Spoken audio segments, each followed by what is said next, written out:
अल्लाहु अकबर कबीरा। एक घराना है सैयदों का, उस घराने के अंदर एक बच्चे की विलादत हो रही है। किसकी विलादत? पीराने पीर की विलादत हो रही है। पीराने पीर रोशन ज़मीर हजरत सरकार गौसे आजम की विलादत हो रही है। अल्लाहु अकबर। बस्ती भी कैसी है, गाँव भी कैसा है, कैसी जगह पर आप पैदा हुए। उस गांव के अंदर लोगों का हाल ये था कि वो सुबह को नमाज़े फज्र के लिए जब उठते थे ना, तो हर आदमी ये कोशिश करता था कि सबसे पहले मैं उठूं, मैं मस्जिद में चला जाऊं। गौसे आज़म जहां पैदा हुए उस बस्ती के लोगों का हाल ये था। आज हमारे यहाँ तो कोई सुबह को उठते ही नहीं। हमारे घरों में हाल ये हो गया कि रात को सोएंगे नहीं, सुबह को उठेंगे। हम रोजाना जलसा करके जब सफर करते तो हमें गैर मुस्लिमों की औरतें, उनके बच्चे सड़कों पे भागते दौड़ते मिलते वर्जिश करते, और हमारा कोई आदमी नजर नहीं आता। चंद बूढ़े मस्जिदों के पास तो नजर आते, चंद बूढ़े लोग, बस वही बूढ़े चंद लोग हैं जो मस्जिद में बेचारे टाइम से चले जाते नमाज पढ़ने। मगर हाल देखो अजीजों, सरकार गौसे आज़म जहां पैदा हुए उस बस्ती के लोगों का हाल ये था। बहस होती थी कौन पहले सुबह को उठेगा, कौन तहज्जुद में सबसे पहले उठेगा फिर मस्जिद जाएगा। लेकिन अजीजों, जिस दिन सरकार गौसे आज़म पैदा हुए वक्त भी वही है, रात का आखिरी हिस्सा। एक दरवाजा खुला, शख्स बाहर निकला। उसने जब बाहर देखा, उसने देखा रोशनी फैल गई, उजाला हो गया। उसे लगा आज मैं सबके बाद में उठा हूँ। सारे उठ गए, नमाज को चले गए। इसने ख्याल किया सारे लोग उठकर नमाज को चले गए, आज मैं शायद सबके बाद में बेदार हुआ हूँ, सबके बाद में नमाज के लिए उठा हूँ। तो ये तो इस वजह से परेशान था। मगर ये जैसे ही बाहर निकला, इसने बाहर निकल के देखा तो रास्तों में भी कोई नजर नहीं आ रहा था, गांव में भी कोई नजर नहीं आ रहा था। अब ये कह रहा है या अल्लाह माजरा क्या है, अगर मैं सबके बाद में बेदार हुआ हूँ, सब मुझसे पहले बेदार हो गए, तो कहाँ है लोग, नजर क्यों नहीं आते। बात आप मेरी समझ रहे हैं? आप इल्ला माशाअल्लाह जितने भी हो सुन लो, और नहीं भी सुनोगे तो अब तुम्हारी मर्जी। ऐसा होता है कि सुनने सुनाने का भी एक वक्त होता है।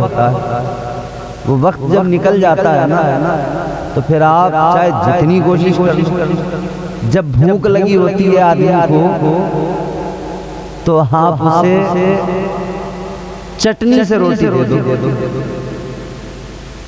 या आप 2 दिन पहले का रखा हुआ भात उसको खिला दो, वो बड़े शौक से खाएगा, क्योंकि भूख लगी। और जब पेट भर जाएगा फिर आप उसके सामने बिरयानी रख दो, वो खाएगा ही नहीं। बोलो। और खाएगा भी तो फिर क्या हाल होगा उसका। कभी उस बिरयानी में नमक कम बताएगा, कभी कहेगा टेस्ट नहीं, मजा नहीं आ रही, कभी मिर्चें तेज बताएगा। यही हाल तुम्हारा और हमारा। पेट भर गया है, पूरे फुल हो यहाँ तक भरे हुए। अब तो मैं ज्यादा कोशिश करूंगा तो मुझ में कभी नमक कम बताओगे, कभी मिर्चें ज्यादा बताओगे। समझ रहे हो? तो भाई मैं भी ये चाहता हूँ कि जैसे भी वो काम चल जाए, चलना चाहिए ना काम। मोहब्बत से बोलिए सुभान अल्लाह।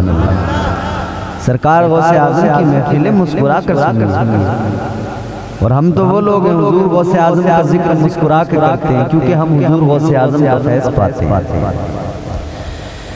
आप निराले शान निराली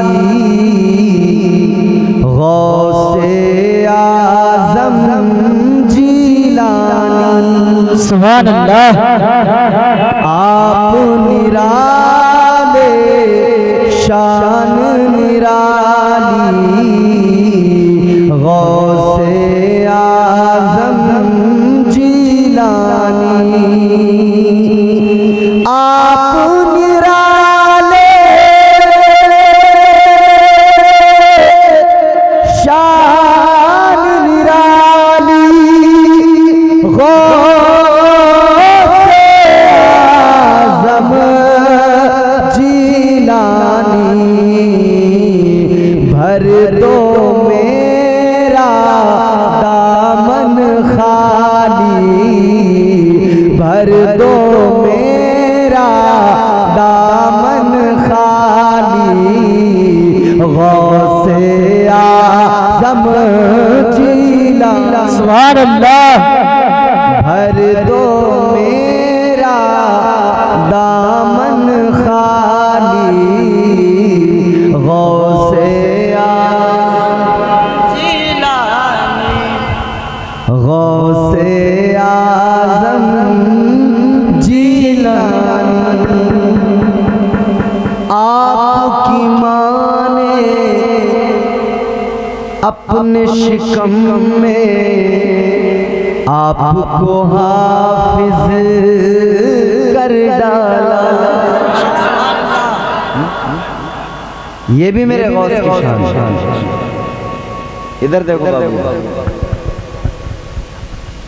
आपकी माँ ने अपने शिकम में आपको हाफिज कर डाला। आपकी माँ ने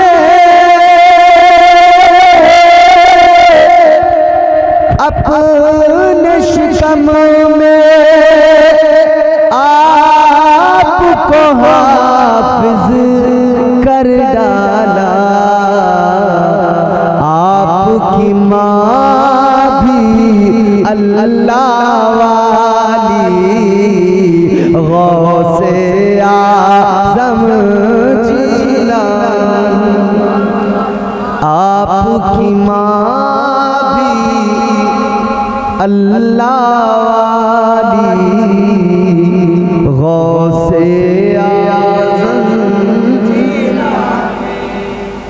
वो गौसे आज़म सरकार पैदा हो रहे हैं। विलादत का मंजर बयान करूं सुनो। ये सबसे पहले उठने वाला आदमी समझता है मैं सबसे बाद में उठाऊं, लेकिन बाहर देखता है कोई नजर नहीं आ रहा, लेकिन उजाला इतना है इसे लगता है कि नमाज तो कब की हो गई होगी।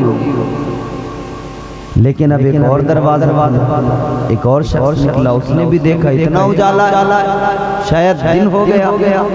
लोगों ने नमाज पढ़ ली, मैं सबके बाद में उठा, लेकिन इसने एक और को देखा। एक एक करके लोग बेदार होते रहे और इस तजस्सुस में थे कि अगर हम लोग अब उठे हैं तो क्या सारे ही सारे पूरे बस्ती के लोग ही उठने में लेट हो गए। सब के सब देर में उठे आज।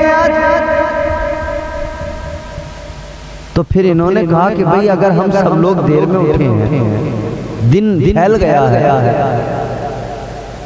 तो पहले वक्त का ही अंदाजा करो कि वक्त हुआ कितना। नमाज का वक्त निकल गया या रह गया, क्या हालात। ताजदारे मदीना वाली कायनात मुस्तफा जाने रहमत के प्यारे दीवानों, अब इन लोगों ने देखा वक्त को, जब जांचा तो पता लगा अभी तो नमाज का वक्त भी नहीं हुआ है। कहने लगे अगर नमाज का वक्त नहीं हुआ तो इतना उजाला कैसे आज, अगर नमाज का वक्त नहीं हुआ तो इतना उजाला कैसे हो गया, इतना उजाला कैसे फैल गया। यूं लगता है जैसे दिन चढ़ गया है, जैसे दिन पूरी तरह से निकल आया है, मगर हैरान है अभी तो नमाज का भी वक्त नहीं हुआ। इन्होंने कहा जरा ये तो महसूस करो, ये उजाला किस तरफ से आ रहा है, ये रोशनी किस तरफ से आ रही है, ये नूर किस तरफ से निकल रहा है। गौर करते हुए आगे बढ़े, जब ये देखते हुए आगे बढ़े कि ये नूर कहाँ से फैल रहा है, ये उजाला किस तरफ से हो रहा है। अजीज़ाने किराम कद्र गौर करो, जब ये उस नूर को देखते देखते आगे बढ़े कि उजाला किस तरफ से आ रहा है, तो ये पहुंच गए सरकार गौसे आज़म के मकान पर पहुंच गए। आपके मकान पे जाकर देखा, अब इन्होंने देख लिया इस मकान से उजाला निकल रहा है, इस मकान से ये रोशनी निकल रही है, इस मकान से ये नूर फैल रहा है। अब इन्होंने दरवाजे पे दस्तक दी, अंदर से कनीज निकल के आई। इन्होंने मालूम किया ए कनीज ये बता इस घर से इतना उजाला जो निकल रहा है क्या मामला है, क्या मसला है, ये घर किसका है। उस कनीज ने बताया ए लोगों ये घर सैयदों का घर है, ये घर हजरत मूसा जंगी दोस्त का घर है। कहने लगी सुनो सुनो, वजह ये है इस घर से जो उजाला निकल रहा है, इस घर से जो नूर फैल रहा है, इस घर के अंदर एक बच्चा पैदा हुआ है। इस बच्चे की शान ये है वो बच्चा दुनिया में आया है, हर तरफ उजाले हो गए हैं। सरकार गौसे आज़म दुनिया में आए हैं, दुनिया रोशन हो गई। मैंने अर्ज किया था मजहरे कमालात मुस्तफा है गौसे आज़म। मेरे आका मक्के में पैदा हुए तब भी उजाला, गौसे आज़म इधर पैदा हुए तब भी उजाला। तो पता लग गया नाना की जो शान है, नाना का जितना बुलंद मकाम है, तो नवासा भी नाना से ही है। तो नवासे को भी अल्लाह ने बड़ी इज्जतें अता फरमाई, नवासे को भी अल्लाह ने खूब इज्जतें अता की। तो बरेली से आवाज आ गई, ताजदार अहले सुन्नत ने फरमा दिया, तुम्हारे मेरे इमाम ने कह दिया या रसूल अल्लाह तेरी नस्ले पाक में है बच्चा बच्चा नूर का, तेरी नस्ले पाक में है बच्चा बच्चा नूर का, तू है ऐन नूर तेरा सब घराना नूर का। ये मुस्तफा का घराना है, हुजूर के शहजादे का नाम गौसे आज़म। आओ देखो जरा गौसे आज़म की शान देखो, गौसे आज़म की खुदा की कसम, आप बचपन पर नजर डालें कितना प्यारा बचपन। हुजूर गौसे आज़म इब्तिदाई तालीम घर में हासिल की है, नाना ने तालीम दी है।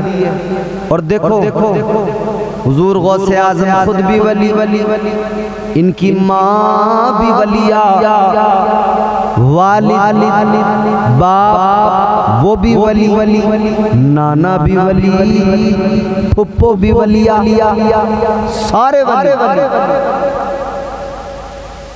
वो गौसे आज़म पैदा हो गए, इधर लोग कंफ्यूज थे, रमजान का चांद नजर आया या नहीं आया, आज रोजा है या नहीं, चांद दिखा नहीं था, बादल की वजह से अभी भी होता ना चांद नहीं दिखता तो हम परेशान होते, रोजा रखें या ना रखें।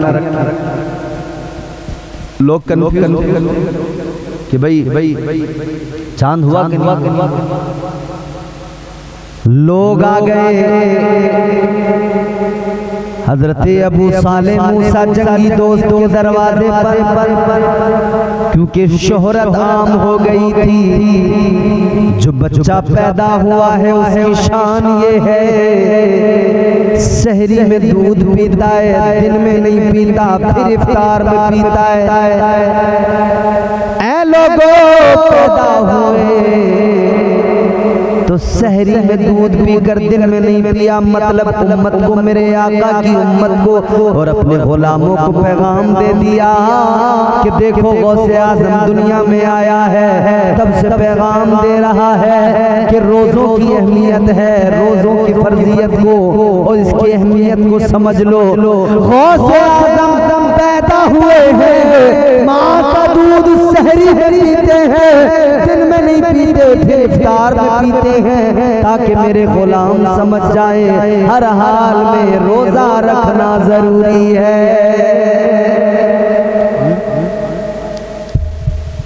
अच्छा तालीम हासिल की शुरुआती, उसके बाद में फिर कहने लगे अम्मा मुझे बाहर जाना पढ़ने।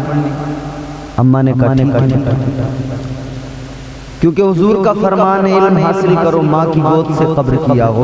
हुजूर का फरमान है इल्म हासिल करो चाहे चीन जाना पड़े, मतलब चाहे जितनी दूर जाना पड़े। तो अब हमारी माएँ तो बच्चों को सीने से लगा के कहती है नहीं मेरा लाल मेरे साथ रहेगा, मैं दूर नहीं भेजूंगी। गौसे आज़म की अम्मी ने कहा ठीक है बेटा तुम चले जाओ इल्म दीन हासिल करने के लिए। सरकार गौसे आज़म की माँ ने आप सदरी नहीं अंदर को ना 40 अशरफियाँ यहाँ अंदर को आपने रख कर उसको सी दिया सदरी को, फरमाया जाओ बेटा काफिले के साथ में आप रवाना हो।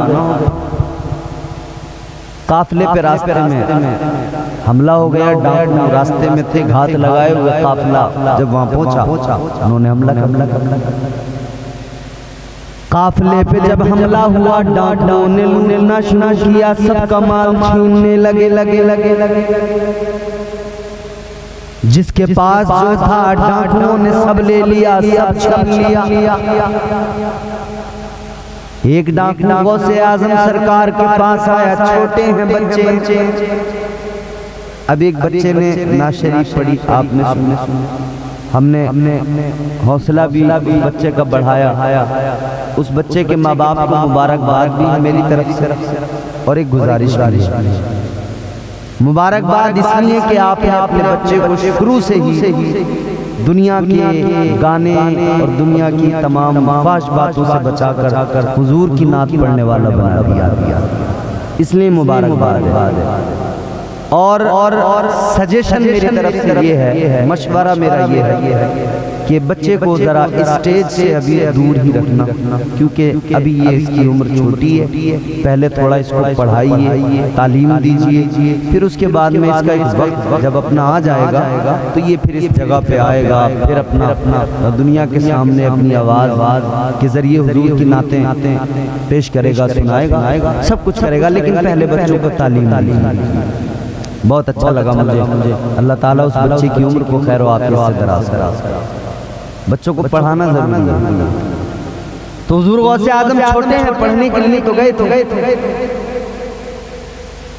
ताजदारे मदीना वाली कायनात मुस्तफा जाने रहमत के आशिक सुनो। एक डाकू आया, डाकू ने देखा सरकार गौसे आज़म के चेहरे को, डाकू ने देखा तो पहले तो वो कुछ देर देखता रहा। गौसे आज़म ने फरमाया क्या हुआ? कहने लगा बच्चे आपके चेहरे पे नजरें पड़ी हैं तो नजरें हटाने को दिल नहीं चाहता। कहने लगा बच्चे आप बड़े प्यारे हो, आपके चेहरे में कशिश है। सरकार गौसे आज़म ने फरमाया कि आप डाकू हो, लोगों का माल माल रहे हो, तो चलो अपना काम कर लो। देखो सरकार गौसे आज़म का बचपन है, आपने फरमाया तुम्हारा काम लूटना है, लूटो, माल छीनना है। उसने कहा हाँ ठीक है मैं जाता हूँ। कब मुझे छोड़ के जा रहे हो, मुझसे नहीं लोगे कुछ। हंसने लगा डाकू, कहने लगा बच्चे तुम्हारे पास क्या रखा है, तुमसे क्या लूं, तुम्हारे पास क्या है। तो सरकार गौसे आज़म ने फरमाया कौन कहता है नहीं है मेरे पास का क्या है। आपने फरमाया 40 अशरफियां हैं मेरे पास। कहने लगा कहाँ है। कहा मेरी अम्मी ने मेरी सदरी में सी कर रख दी। वो हंसा, हंस के बोला बच्चा है वैसे कह रहा होगा, इसके पास कहाँ से 40 अशरफियां आई। डाकू हंस के गया, चला गया। दूसरा आया, उसने कहा बच्चे तुम्हारे पास कुछ है। कहाँ के हैं 40। अच्छा कोई चोर किसी के पास आके कहे क्या है तुम्हारे पास, तो आदमी बताता है या छुपाता है? बोलो, छुपाता है ना। हर आदमी छुपाता है, मगर ये बच्चा कहता है कि हाँ है तो 40 अशरफियां हैं। अब डाकू यही बात सुन के चौंक जाते, कहते नहीं वैसे ही कर रहा बच्चा है। लेकिन फिर बात आगे सरदार तक पहुंच गई। कहने लगे वो डाकू के सरदार ये बच्चा है, कह रहा है 40 अशरफियां हैं। डाकू ने कहा बेटे मुझे बताओ। सरकार गौसे आज़म ने फरमाया हाँ मेरे पास 40 अशरफियां हैं। कहाँ हैं? का मेरी सदरी के अंदर। मेरी माँ ने जब मुझे रुखसत किया था मेरी सदरी में अंदर 40 अशरफियां डाल के सी दिया था। का तो बेटा हर कोई अपना माल छुपाता है, तुम क्यों बता रहे हो? सारे लोग डाकुओं से अपना माल छुपाते हैं, तुम बता क्यों रहे हो? सरकार गौसे आज़म ने फरमाया सुनो, जब मैं घर से निकला था मेरी माँ ने मुझसे कहा था बेटा कोई भी हालत हो किसी भी हाल में कभी झूठ नहीं बोलना।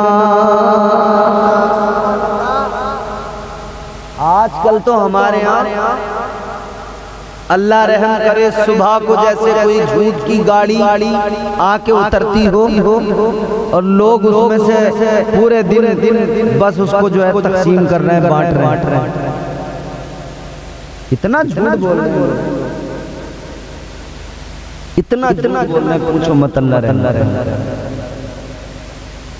है गौसे आज़म के मानने वालों, सरकार गौसे आज़म ने बचपन में ही पैगाम दिया है कि झूठ कभी नहीं बोलना, और उनकी माँ ने उन्हें ये तालीम दी।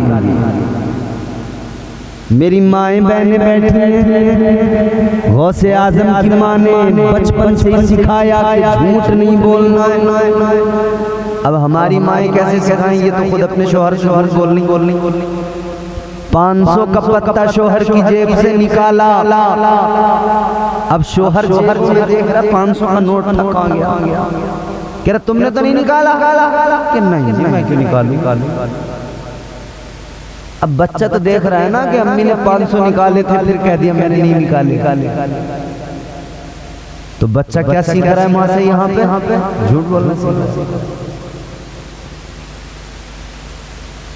शोहर तो थक गए थे, मगर वो जिसकी बीवी नहीं, प्रधानमंत्री, उसने निकलवाया इनका सारा खजाना। जब नोटबंदी कर दी, जहां था माल उधर से निकला, जिस डब्बे में था उधर से निकला। माँ की गोद पहला मदरसा, पहली तरबियतगाह। माँ जो करेगी बच्चा देखेगा सीखेगा, माँ जो बोलेगी बच्चा देखेगा वही सीखेगा, माँ जो सिखाएगी बच्चा वो सीखेगा। माँ की जबान गंदी तो बच्चे की जबान भी गंदी होगी। माँ झूठ बोलने वाली होगी तो बच्चा भी झूठ बोलेगा। और अगर माँ कुरान पढ़ने वाली होगी तो बच्चा भी कुरान का हाफिज बन जाएगा। सरकार गौसे आजम की माँ का हाल ये था, चलते फिरते कुरान पढ़ती थी, उठते बैठते कुरान पढ़ती थी, सोते जागते कुरान पढ़ती थी। गौसे आजम माँ के पेट में कुरान की तिलावत सुनते थे, माँ कुरान पढ़ती थी तो पैदा हुए तो 14 पारों के हाफिज़े कुरान पैदा हुए। माँ से सीखता है बच्चा। माँ ने कह दिया था बेटा झूठ नहीं बोलना। सरकार गौसे आज़म ने बरजस्ता फरमा दिया कि मेरी माँ ने कहा था झूठ नहीं बोल।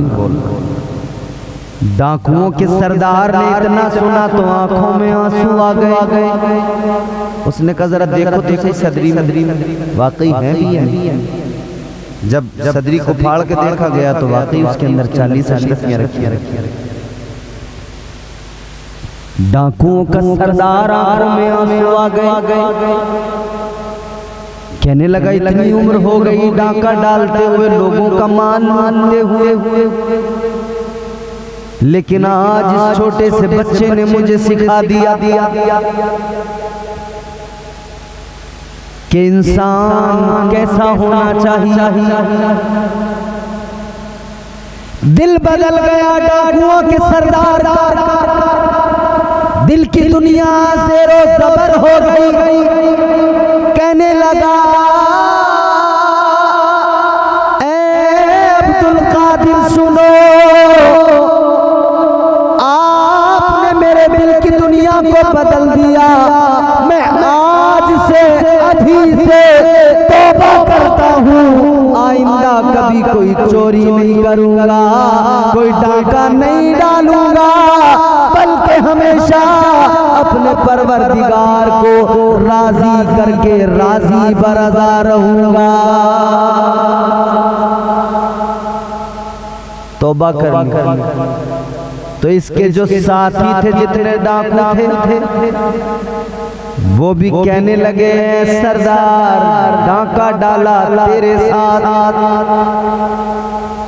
चोरी की तो तेरे साथ, जब तेरे साथ हम रहे डाका डालने में, तेरे पीछे पीछे रहे, तू सरदार था, तो तौबा करने में भी तेरे पीछे पीछे ही रहेंगे, तू ही सरदार रहेगा।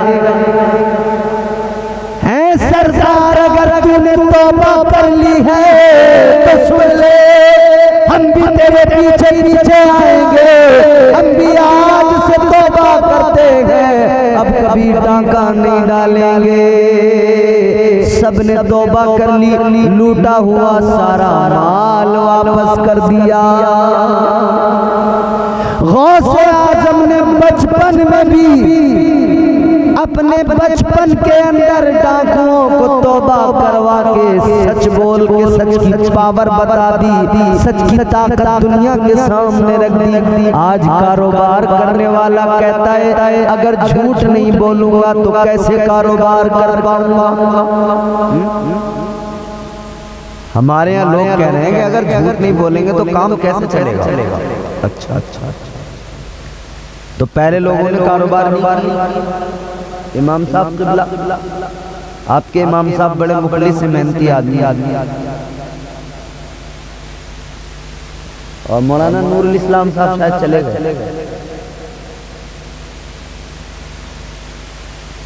आज हम लोग कहते हैं, उनसे कहा जाए झूठ मत कह रहे साहब कुछ काम ऐसे हैं कि जहाँ झूठ बोलनी पड़ता। क्यों? बोले कारोबार कैसे चलेगा अगर झूठ नहीं बोलेंगे। भाई कारोबार खूब चलेगा तो झूठ बोलना बंद तो कर। तूने अपना ज़हन वैसा बना लिया, तूने अपनी मेंटलिटी वैसी बना ली, अपने आप को वैसा ही तूने बस सोच लिया कि अगर झूठ नहीं बोलूंगा तो काम ही नहीं चलेगा। सब कुछ काम चलेगा, तू झूठ बोलना। झूठ से परहेज करो। सरकार गौसे आज़म ने बचपन से यही सिखाया। अब 11वीं भी करता हो, गुलाम भी हो गौसे आज़म का और झूठ भी बोलता हो, ये तो उसके लिए बड़े शर्म की बात है। याद रखो गौसे आजम के दीवानों, आज गौसे आजम का जलसा सजाया है। ये अहद लेके उठो, ये इरादा मजबूत करके उठो कि अब कभी झूठ नहीं बोलेंगे। कहो इंशाअल्लाह अब कभी झूठ नहीं बोलेंगे। झूठ से परहेज करिए। सरकार गौसे आजम की पूरी जिंदगी देखी। आप की जिंदगी में सिर्फ ये नहीं कि करामतें हैं, आपने तालीम दी है अपने गुलाम तालीम दी। एक बात और बता के और फिर बात को खत्म कर देते हैं, वक्त भी अच्छा खासा हो गया है। सरकार गौसे आजम ने अपने गुलामों को सिखाया है कि मेरे गुलामों फकत करामतें ही मत देखना, बल्कि मेरी जिंदगी में मेरा तकवा भी देखना, मेरा अमल भी देखना, मेरी नमाजें भी देखना। 40 साल तक ईशा के वुजू से फजर की नमाज पढ़ी। 40 साल तक ये मामूल रहा। रात को कुरान की तिलावत करना शुरू करते तो फजर के वक्त तक कुरान मुकम्मल कर लिया करते। आप रात भर कुरान की तिलावत करते और गौसे आजम का अपने आप को गुलाम बताने वाला रात भर मोबाइल में देखता है ना। शर्म की बात।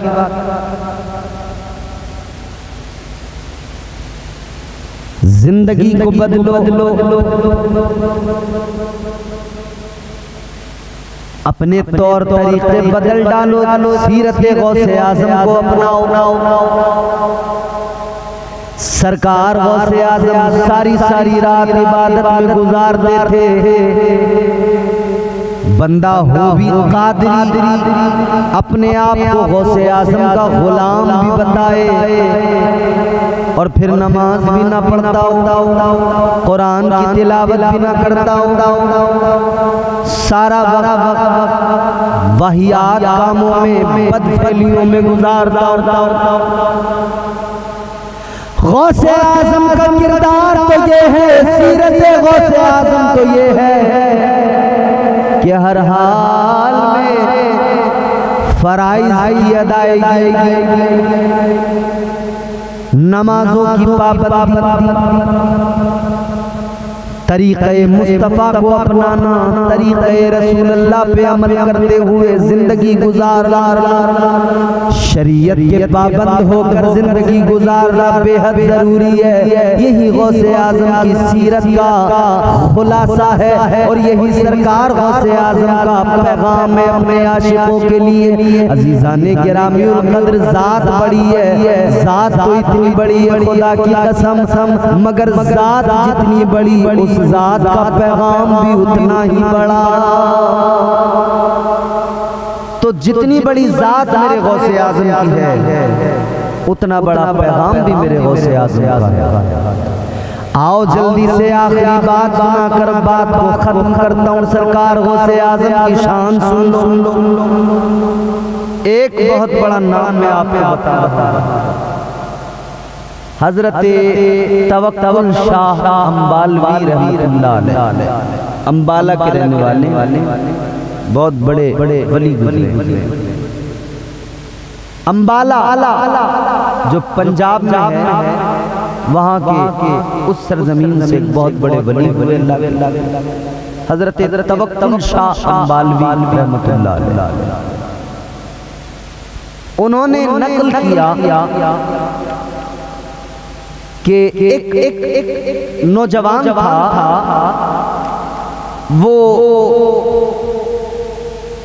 नमाजें पढ़ता था, इबादतें करता था, ईमान और अकीदा भी दुरुस्त था। तो उसे एक दिन ख्याल आया,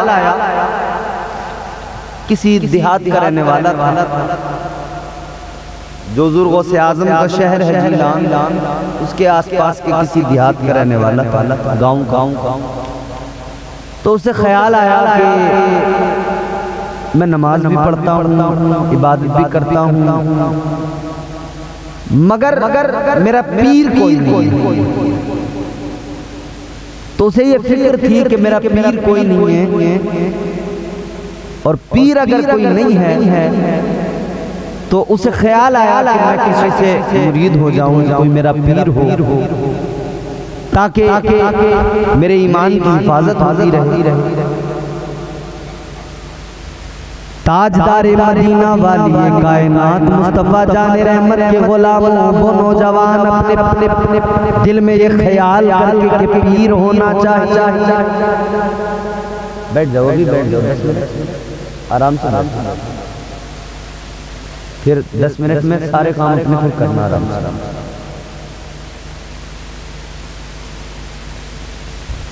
उसे ख्याल आया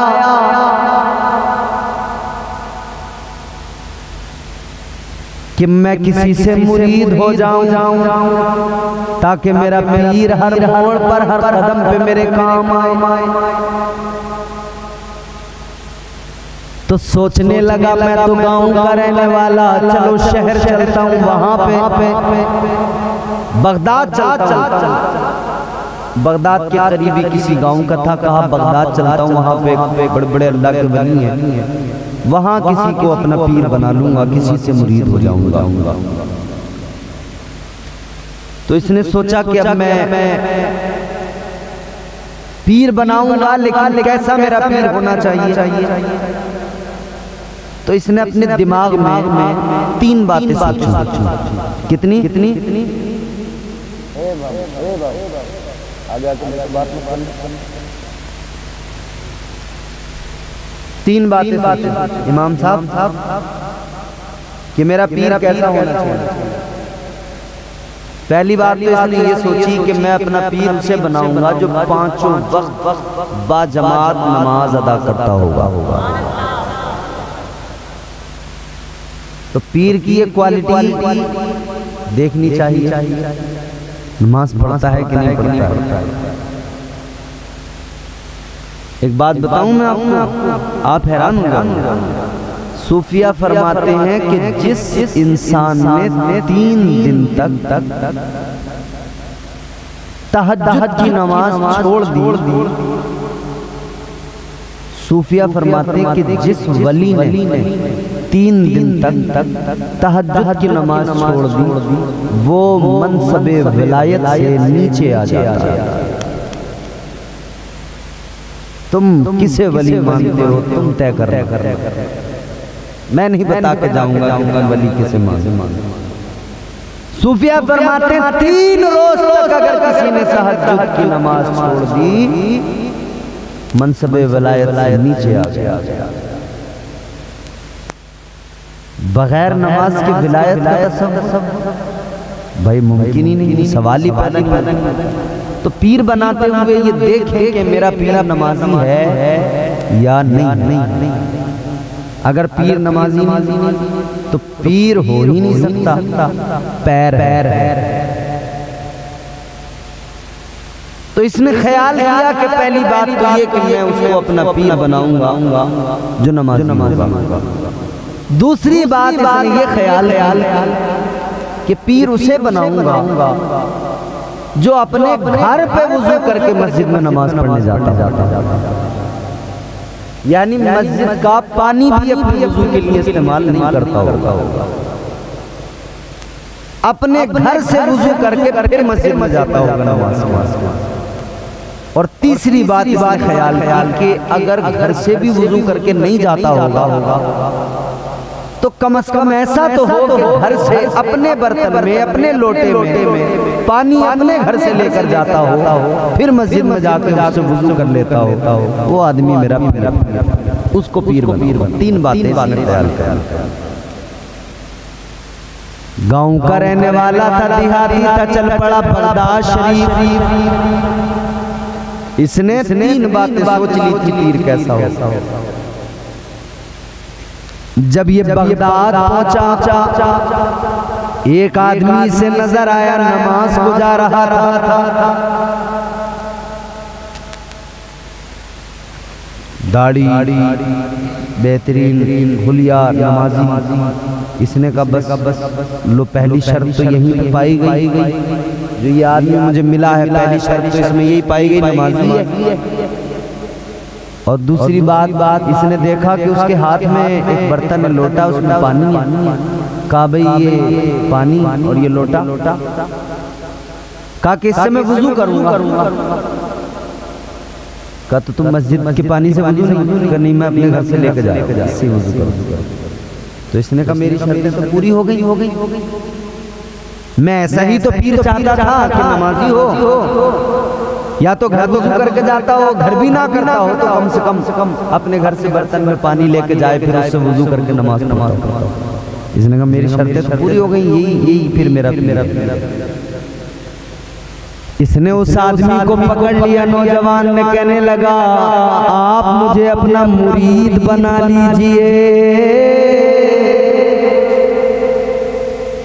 ये जो नमाज को जा रहा था ये कोई आम आदमी, कोई वली नहीं था, कोई पीर नहीं था।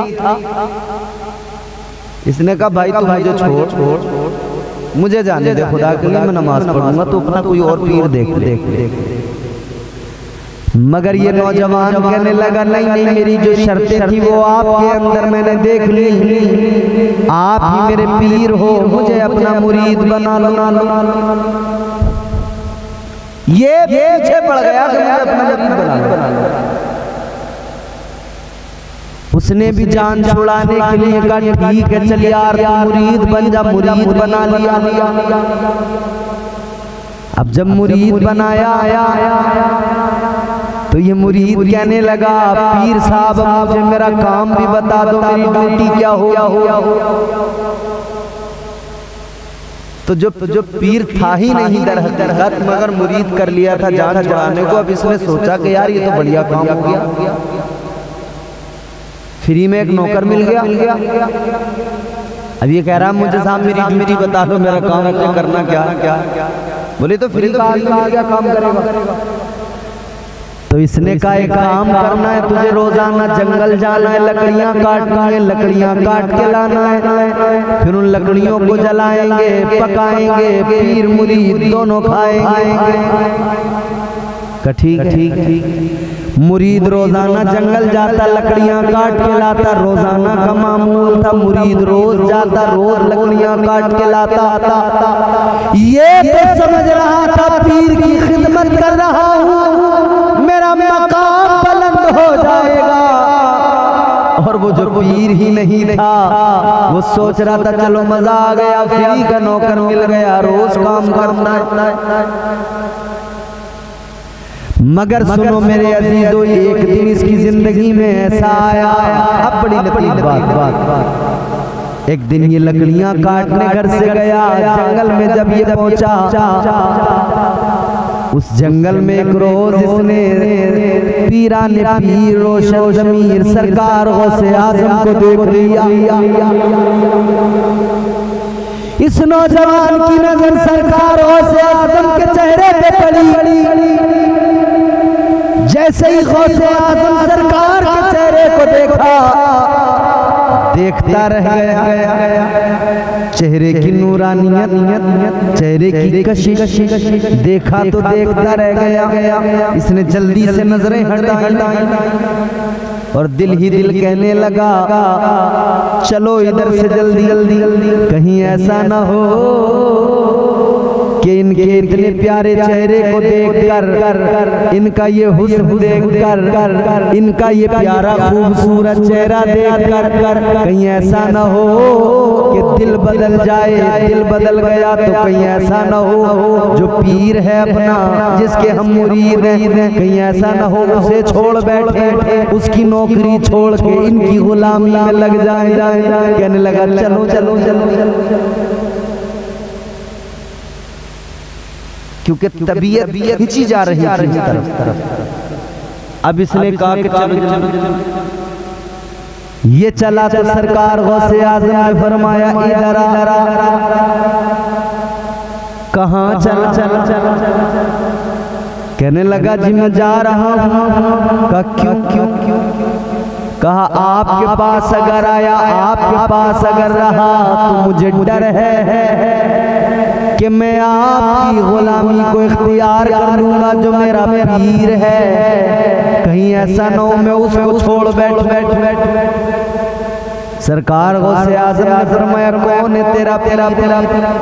इसने बताया कि हुजूर वो फला वो मेरा ताजदारे बगदाद सरकार गौसे आज़म ने मुराक़बा किया। आपने जब देखा तो आपने फरमाया जिसको तूने पीर माना है वो कोई वली नहीं है, कोई पीर नहीं।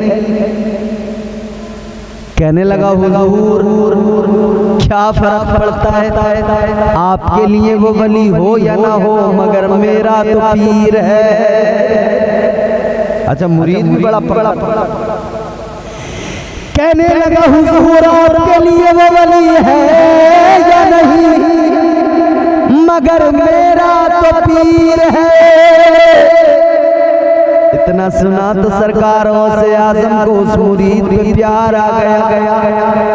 आपने फरमाया पीर भले ही इसका पीर है या नहीं है, इसका पीर वली है या नहीं है, मगर मुरीद वाकई लाजवाब है, मुरीद में क्वालिटी है। सरकार गौसे आज़म ने फरमाया ऐ नौजवान तुझ पे मुझे प्यार आ गया, तेरी अक़ीदत सच्ची, तेरा अपने मुरीद अपने पीर के लिए लगाओ सच्चा। आपने फरमाया अब तक तेरा पीर वली नहीं था, पीर नहीं था, मगर सुन ले होता तो ये है पीर की वजह से मुरीद बाकमाल बनता है। गौसे आज़म ने फरमाया मगर तू पहला मुरीद है कि तेरी वजह से तेरे पीर को बाकमाल बनाया जाएगा। गौसे आज़म ने फरमाया वो कोई वली तो नहीं, वो कोई पीर तो नहीं, मगर तेरा प्यार इतना आला ले आज तेरी अक़ीदत की वजह से तेरे पीर को जो पीर नहीं है आज उसे विलायत अता की जा रही है।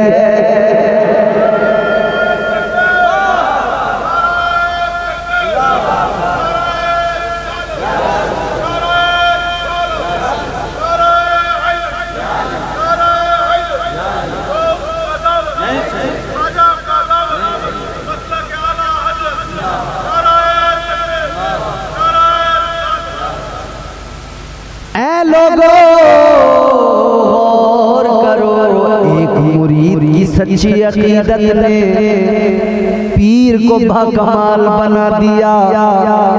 तो मेरे अजीज़ों सोचो ये शान है खिदमतगारों की, ये शान है खिदमतगारों की। मुख्तार का आलम क्या होगा, ये शान है खिदमतगारों की। मुख्तार का आलम क्या होगा, अरे हर कोई फिदा है बिन बिन देखे दीदार का आलम क्या होगा। हर कोई फिदा है बिन देखे असीरों के मुश्किल कुशाओं से आज़ाद, फकीरों के हाजत रवा से ये मेरे गौस शान है। सरकार गौसे आज़म से यूं ही आप और हम सब मोहब्बत करें। बड़ी बारगाह है, बड़ा दरबार है, जो उस दरबार से जुड़ेगा उनके दामन को थामेगा यकीनन फैज़ पाएगा। अल्लाह ताला मुझे आपको हम सबको हुजूर गौसे आज़म के फ़यूज़ व बरक़ात से मुस्तफ़ीज़ व मुस्तनीर फरमाए। आपका ये खूबसूरत जलसा आपको मुबारकबाद। अल्लाह ताला